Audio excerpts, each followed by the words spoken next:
अटिया बेचैं पटिया बेचैं और बेचैं चरपाई जी। एक बेटी कई तिलक चढ़ावई में सब कुछ गाय बिकाई जी। एक बेटी कई तिलक चढ़ावई में सब कुछ गाय बिकाई जी। अटिया बेचैं पटिया बेचैं और बेचैं चरपाई जी। एक बेटी कई तिलक चढ़ावई में सब कुछ गाय बिकाई जी। एक बेटी कई तिलक चढ़ावई में सब कुछ गाय बिकाई जी। महला बेचैं दो महला बेचैं और बेचैं अपन माई जी। एक बेटी कई तिलक चढ़ावई में सब कुछ गाय बिकाई जी। महला बेचैं दो महला बेचैं और बेचैं अपन माई जी। एक बेटी कई तिलक चढ़ावई में सब कुछ गाय बिकाई जी। एक बेटी कई तिलक चढ़ावई में सब कुछ गाय बिकाई जी। अटिया बेचैं पटिया बेचैं और बेचैं चरपाई जी। एक बेटी कई तिलक चढ़ावई में सब कुछ गाय बिकाई जी। अटिया बेचैं पटिया बेचैं और बेचैं चरपाई जी। एक बेटी कई तिलक चढ़ावई में सब कुछ गाय बिकाई जी। खेती बेचैं बारी बेचैं और बेचैं अपन बहनी जी। एक बेटी कई तिलक चढ़ावई में सब कुछ गाय बिकाई जी। एक बेटी कई तिलक चढ़ावई में सब कुछ गाय बिकाई जी। खेती बेचैं बारी बेचैं और बेचैं अपन बहनी जी। एक बेटी कई तिलक चढ़ावई में सब कुछ गाय बिकाई जी। एक बेटी कई तिलक चढ़ावई में सब कुछ गाय बिकाई जी। अटिया बेचैं पटिया बेचैं और बेचैं चरपाई जी। एक बेटी कई तिलक चढ़ावई में सब कुछ गाय बिकाई जी। एक बेटी कई तिलक चढ़ावई में सब कुछ गाय बिकाई जी। राम जाने ये कैसी घड़ी है, कहीं आंसू कहीं पर हंसी है।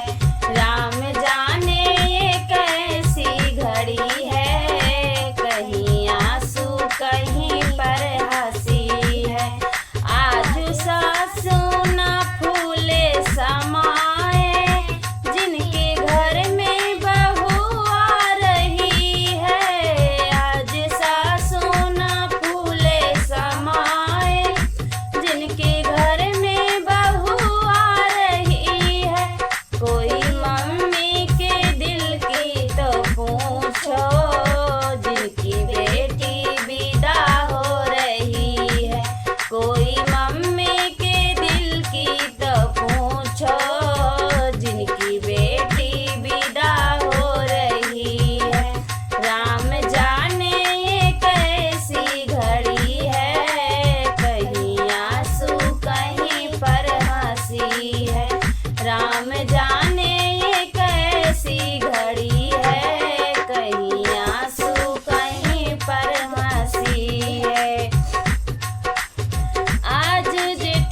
कहीं आंसू कहीं पर हंसी है। आज ननदी ना फूले समाए, जिनकी भाभी मिली जा रही है। आज ननदी ना फूले समाए, जिनकी भाभी मिली जा रही है।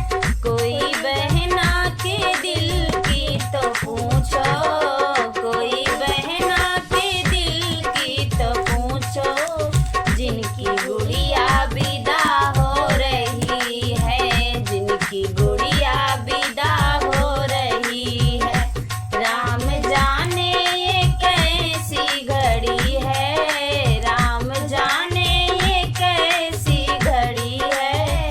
कहीं आंसू कहीं पर हंसी है, कहीं आंसू कहीं पर हंसी है। आज जेठनी ना फूले समाए, आज जेठा ना फूले समाए, जिनकी भयहू मिली जा रही है। आज जेठा ना फूले समाए, जिनकी भयहू मिली जा रही है।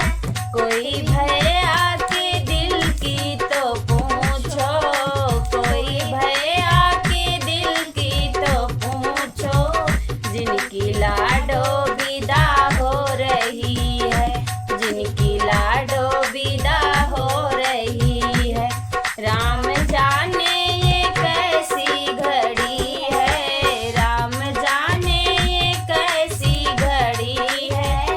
कहीं आंसू कहीं पर हंसी है, कहीं आंसू कहीं पर हंसी है।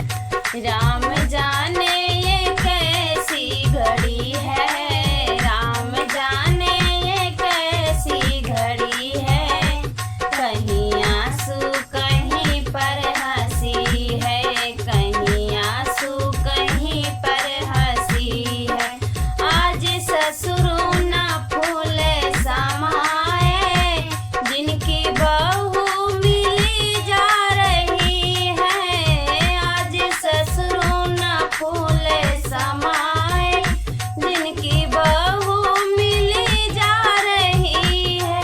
कोई पापा के दिल की तो पूछो, कोई पापा के दिल की तो पूछो, जिनकी बिटिया